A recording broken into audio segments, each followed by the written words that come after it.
Yesterday, we did an update on the then breaking news of a terrorist attack in New Orleans that killed quite a number of people and injured scores of others.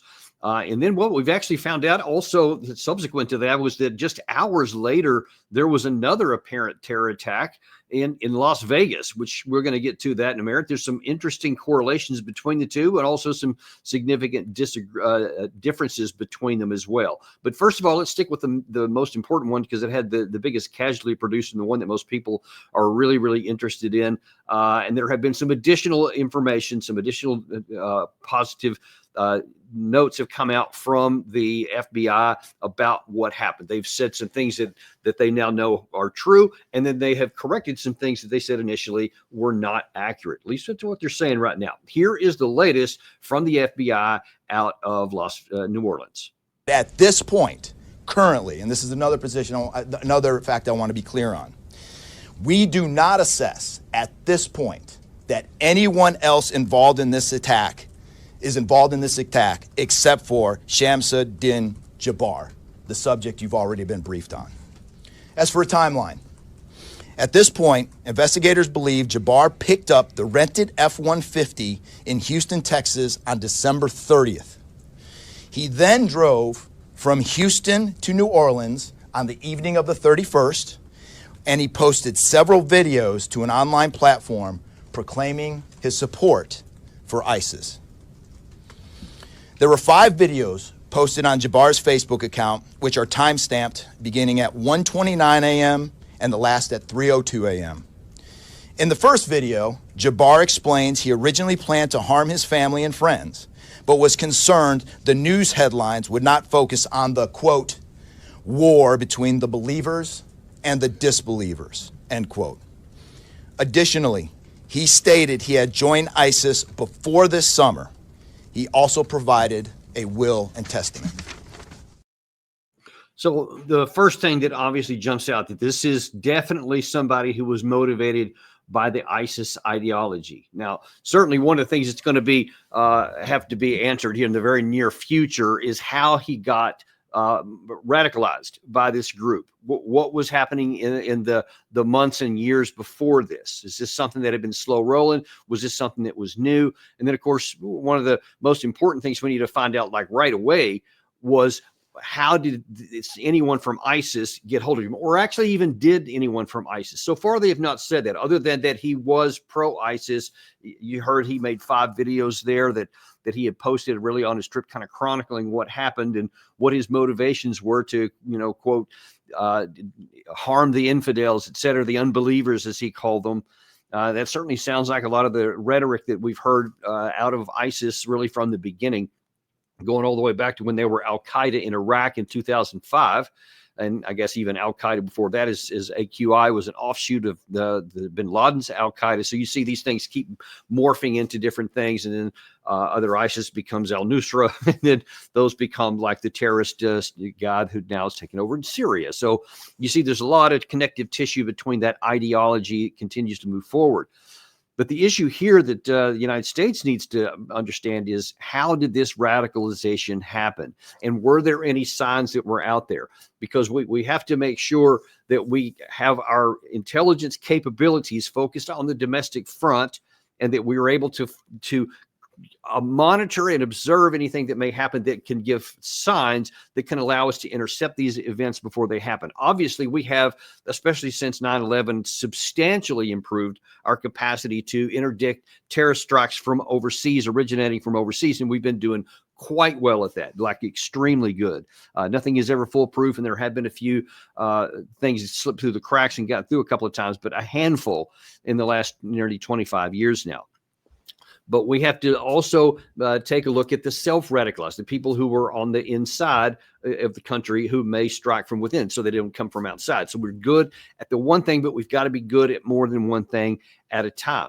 And of course, it's also true that we have to be careful that we don't go so far. And I'm a big advocate of this, is we can't erode our liberties so much that we start spying on Americans and saying, oh, well, in the name of security, we have to, impose and get more into the lives of Americans. And that's always a double-edged sword. And it's something you have to find the careful balance between, because it is necessary. It is necessary to make sure we stay safe and we use whatever means we can to identify any red flags that may come up, but that we just don't go so far, because it can be those powers can be all too easily abused. Then actually start spying on other people, and for uses far beyond, national security. So we'll just have to monitor those as well. One of the other things that the FBI also talked a little bit more about was that he said that there were no accomplices. And here's the second part. Is we want to be transparent with the public. Years of the FBI not being transparent. We're being as transparent as we possibly can. And unfortunately, as we're being transparent, unfortunately for that, there is some information that we have to go back and recorrect. And in this particular incident, you heard the resources that we've brought, that the other state and locals have brought. We've had 24 hours now to go through media, to go through phones, to interview people, to analyze those videos, analyze other databases, and after all of that, there's been hundreds and hundreds of leads done just in 24 hours. We're confident at this point that there is no accomplices, and I'll give you an idea of how that information sometimes. A lot of the early reports came out that there were extra people that were setting the coolers down, right? It turns out those were just patrons on the street that were looking inside the coolers, right? Well, we didn't know that at first, so we had to kind of track all that down and put that to rest. So I do want to address the suicide vest question. I want to kill that one right away. Okay. There was no evidence that the subject was wearing a suicide vest at all. So what I can tell you right now is that he was 100% inspired by ISIS, and so we're digging through more of the social media, more interviews, working with some of our other partners to ascertain just how to ascertain a little bit more about that connection. Okay, a couple of things I want to point out about that clip right there. When during my time in the Army, both in training as well as in combat, one of the rules of thumb that we often use, that you probably heard, is that the first report is almost always wrong. Things are so chaotic in the first period of time after contact that people are given the reports up the line in the combat environment, to where you're reporting what you're seeing, but you're not seeing everything clearly. You're only seeing isolated parts here. You don't have time to see all the information, so you report what's up. And the people back in the command center, they get all this information and they see things and they get one idea. But then as time goes on, and now then you can stop and you can think and you can look and, oh, also over here, and, oh, I didn't tell you about that over there. Then the picture gets put together, and very oftentimes the initial one is skewed in what's really going on, and it gets corrected over time. This situation has some similarities to that, and he is right. And, what he's saying about being transparent, that we want to say, hey, this is what we initially heard, this is what we thought, but now then we've come up with some additional information. That per se is fine and normal. What slightly causes me some concern, though, is how fast they have shifted from there were, and the initial report was 4 accomplices, up to 4 accomplices, to now there are no accomplices in 24 hours. Well, listen, if the first reports are often wrong, it's going to take time to ascertain what's going on. What you can say is that, well, those 3 people those other 4 people that we thought were accomplices actually aren't, because we've identified them and dismissed them as a potential suspect. That would be fair, and that would be good if that was true. But to say there were no accomplices would imply that you've done some study and research, et cetera, and it's way, way, way too early to categorically state that there were no accomplices. So it just worries me a little. I'll just be honest. When I hear that them say, so, like, yeah, it's done, don't look anymore, it was just this one guy right here, that's it. Then you can see that Gary is showing some video here. This is actually the guy that did it. Wow, we need to find out about what's going on with this guy, because there's so much that's still unknown, especially about to his motivations. Why would by all accounts, this is a good looking guy right here. He's a professional. He's got good experience, served his country, et cetera. So there's, just on the surface of it, you're like, wow, what would cause this guy to be so radicalized that he would not just take his own life and basically suicide by cop, but, kill so many people in the process.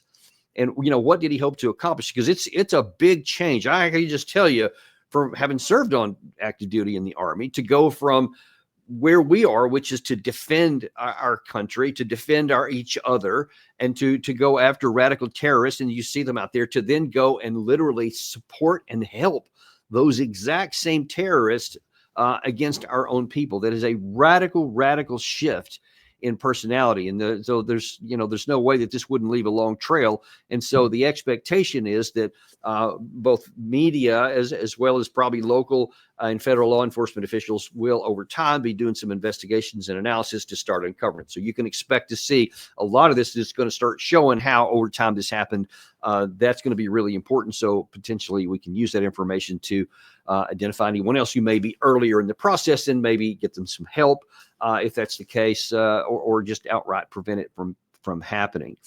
Then there was we're going to show a third part of that same conversation today, because it also came up in the context of this, that in case you may not have heard, there was actually now a second terrorist event that happened, ironically, we think ironically anyway, just a matter of hours later in Las Vegas. And Gary, if you can throw that headline up there. There has been another Army guy who in Las Vegas in the Cybertruck. You may have heard that there was some uncertainty about whether this was a terrorist attack or whether it was just an accident, etc. It now appears clear that this was an intentional act where someone tried to blow him. This guy's name is Laversberger, a 19-year Army career in the Special Forces. And he was serving in a place called Fort Liberty, used to be called Fort Bragg, North Carolina, had also been in Afghanistan, which I think is where this picture was taken. And there's some interesting correlations between the two, that they both apparently were serving at one point or another at Fort Liberty, though it is unclear if they were actually there at the same time. It does appear that they were in Afghanistan around the same time during the Obama surge. We don't know yet whether they actually knew each other, whether there's any coordination between those two or not. But the fact that there were some similarities, both, one a veteran, one an active duty military personnel in the U.S. Army, both had been stationed in similar places. There was some question of, hey, was there any coordination between these two? So the FBI addressed that. We are following up on all potential leads and not ruling everything out. However, at this point, there is no definitive link between the attack here in New Orleans and the one in Las Vegas. And again, I'll preface everything with what I started with in the beginning, which was this is very early in an investigation like this. Fair enough. It's early. So again, I just would hesitate. And if I was counseling these folks, don't be categorical in anything you say. Just say that up to there's no evidence so far that there was any connection between the two attacks, but we're continuing to investigate. That's fine. But anyway, Casey calls me, I'll give him some advice. Want to look at some of the interesting things about the second one, though, because that hadn't gotten as much information here. A guy named Laversberger. Interesting that first he said there are some similarities besides what I already told you. Also, this is very interesting. Both of these folks rented these vehicles through the Turo app. And if you're not familiar with that, that's almost like the where you can do a Airbnb, where you can rent someone's house when you go to some place as opposed to a hotel. Well, likewise, instead of going through Hertz or Avis or whatever rental car, you can go through individuals who have their vehicles for use rental in that area. Both of these guys on the same day used a Turo app to get a vehicle to commit a crime. So that's kind of, I have not heard of that happening before. I'm sure it probably has, but it's very interesting that that seems to be a new path forward to these folks here. The second one is that they were both in Afghanistan around the same time, both at Fort Bragg / Fort Liberty. Laversberger was a Green Beret. So this is not, some kind of ne'er-do-well, not somebody who had nothing to lose. So far, there's no evidence at all. In fact, zero, that Laversberger had any ISIS connections, had intended to do any harm to anybody. He was, from what's been reported so far, he was actually a Trump supporter. Initial reports said that he may have been a Trump opponent, and that's why he chose the Trump hotel there to attack. But Now then the information is coming out that no, to the contrary, he was a Trump supporter, which only deepens the mystery a little bit as to why he chose a Trump hotel to take this action. Also, according to apparently his wife has been interviewed, and apparently they had some sort of falling out on, I believe it was New Year's Eve or something. There was some, according to what's been written there, some question about a, what was it, an infidelity dispute was the term that they used there. It wasn't clear whether he had been accused of cheating or she had been accused of cheating, something like that. But anyway, they had a big argument, and then he left. And so he went and rented the vehicle. He had a couple of firearms in the vehicle as well, and obviously some sort of explosive devices. It is unclear whether he intended to harm anyone or whether it was, frankly, a spectacular way to take his own life, given the fact that there was some sort of domestic dispute. There's some evidence that it could have been in the latter. One of the things that we also need to find, and so far they said that there's so much damage on the vehicle, they have yet to be able to do adequate forensics as to what kind of explosives were used. Was it something that was supposed to have a catastrophic impact, something that was supposed to blow up and hurt a lot of people or the hotel, or was it something that was basically designed to just destroy the vehicle? And of course, we don't know what his motivation or intention in either one of those things would have been, or why he chose to drive from, I believe it was Colorado, where he was stationed, all the way up to Las Vegas, why that was the choice. So a whole lot of things that are unclear about this, a lot of things we don't understand of what's intended, et cetera. But that's kind of where we are right now. So I wanted to bring you up to date on those two things, look at the similarities, the differences, and to just be honest about what we know and what we don't. And of course, we'll keep you updated as we get more information. Now, I want to turn, though, before we close out this episode here, onto kind of the constant ramifications of this. What results we should pull from this, or understandings, et cetera. And what we have to, again, I think, be very careful about is not, go overboard with any kind of actions based on what happened to try to prevent it again, et cetera.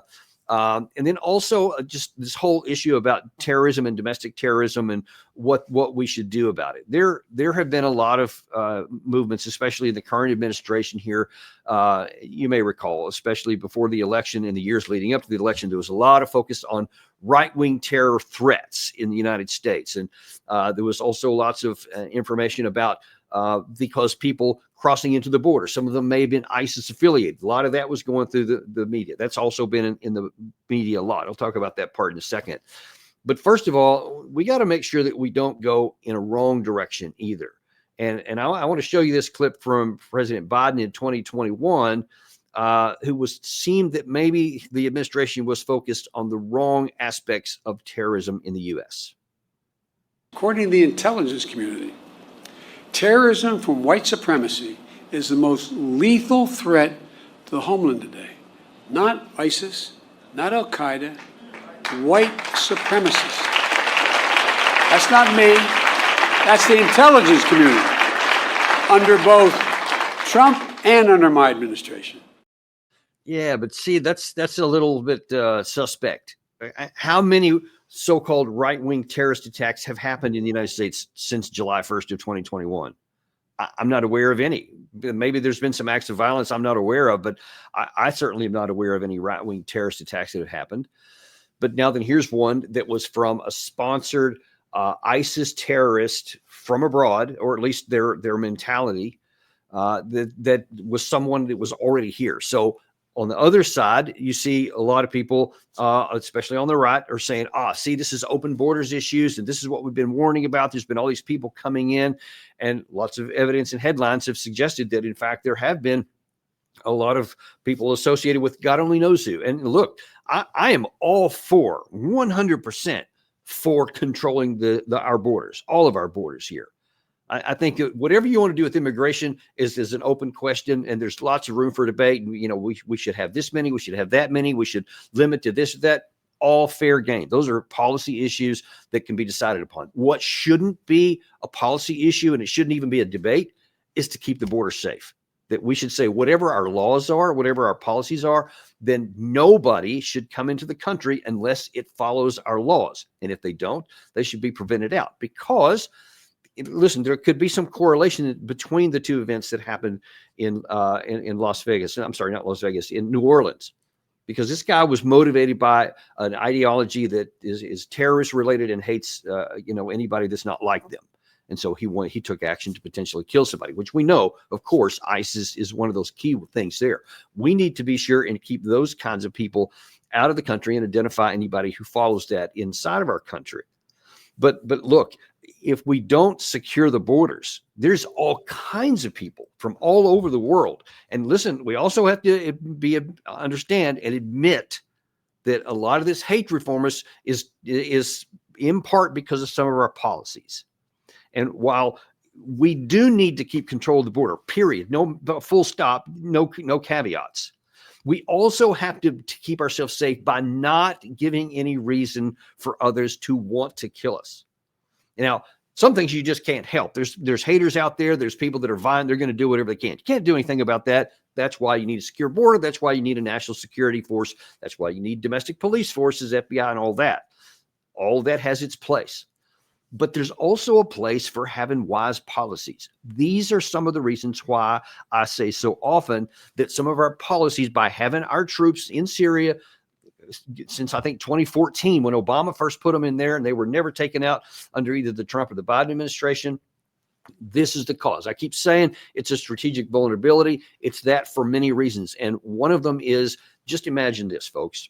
So the current administration, despite Trump wanting to get them out in 3 times in his tenure, in the first tenure, never succeeded, never did it, never gave the command, let it go on to the next administration. They just kept it there.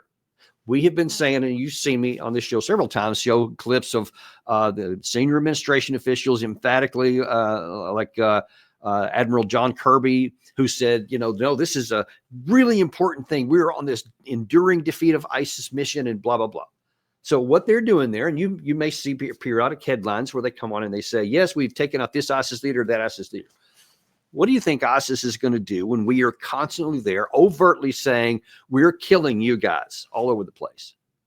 There's, by estimates, somewhere around 10,000, maybe even more, people who have various affiliations with ISIS in Syria, Iraq, and parts of Jordan, probably elsewhere in the Middle East, but at least in those places. And they sit there and they see that we are overtly trying to kill them, especially their leaders. And periodically we do. Do you think that ISIS is going to just sit back and say, well, shucks, they got another one of ours, I guess we'll just keep leaving them alone? There are some certainly who have this arrogant and badly misplaced belief that we'll just show them how tough we are, and we'll show them they can either stop doing what we don't want them or die in the process. Well, folks, that is as unrealistic as it can possibly be. They are already a radicalized group. Showing force against them is not going to, not only is it not going to diminish them, as I've personally seen throughout my time in both Iraq and Afghanistan when I was on active duty, it increases them. It gives them more motivation to continue fighting, to recruit, to get funding from other people who also don't like being killed all the time. And then it just makes them say, what can we do to finally get them? So they can't come here. That's why I say all the time, having those troops in Syria does not keep us safe here. As a matter of fact, more evidence is piling up that it makes us less safe here. Now, ISIS can't get here from overseas because we do have a very effective global ability to monitor and detect and interdict any kind of terrorist attacks before they ever get to our shores. There's a lot of that stuff that's been open source, and there's a lot that's classified, but I assure you it's robust and it's been very successful. But if they can't get in the front door, then they're going to look for a side door or a window or anything else, or come in through the roof, whatever. And this is one of the ways to try and find someone in the United States to radicalize them, to get them to take action from within. Now, again, this guy could have somehow become unstable, and maybe this is just a convenient excuse. I can't say for sure, but I can tell you for confidently that this is one of the methods that they try to do, that they try to radicalize people inside target countries. So it does us no good to continue to just have troops everywhere in the world constantly trying to kill all these so-called bad guys who don't pose any threat to us that we can't already handle from our existing defensive capacities, to just keep the troops there all the time. And it increases the hatred of us above what it's going to be anyway. You can't eliminate it because a lot of them truly do hate us because of who we are, but that number is not that big. Let's don't add to it by continuing these deployments that serve no value to the United States. They don't keep us safe. They do put our troops at risk, and they do leave them out there in the event that some get killed, that we eventually get drawn into a war in the Middle East, which is still a pervasive problem over there and a risk. Let's get all that stuff off the table, get our troops out of Syria. I hope that President Trump, when he comes in, finally just says, I should have done it the first time. I'm going to do it this time and going to reduce the risk to America. This is a positive thing. And I know, and I'll just call it out right now before it even happens. There's all of these so-called neocons and these people who love war everywhere and love to put our troops everywhere and want more. They try to even want more in Syria. They're going to say, oh, you're a defeatist. And you're withdrawing and you're retreating in the face of, that's BS. I'll just call that straight to your face. That is BS. There's no truth to it. In fact, there's overwhelming evidence to the opposite, that people who have this mentality get us into more trouble, get us into more wars, make us less secure and less safe. We need to understand that. When the next time you hear somebody say, oh, you just want to retreat and give a victory to the other, whoever it is, just understand that they're wrong, dead wrong. I don't know that they would be lying, because some of them actually believe this, but I can tell you authoritatively, they are dead wrong and will harm American national security if we keep listening to that kind of stuff. So, all right, I'll get off my soapbox here. So, but this goes a little bit further than just what happened in this time, because there are consequences to actions, whether you want them to be or not. There are consequences to actions. It's time for us to start having positive consequences. Love to see that. Listen, we're going to be back on this afternoon at I believe 3:30, where Ukraine is on the verge of military defeat. Things keep going south for the Ukraine side. And we're going to go into some of the latest information that's on that front. Again, as we get closer and closer to the Trump administration coming in, we'll talk about what that landscape is looking back, both militarily and diplomatically, as we get there. 3:30 today on the Daniel Davis Deep Dive. Look forward to seeing you there.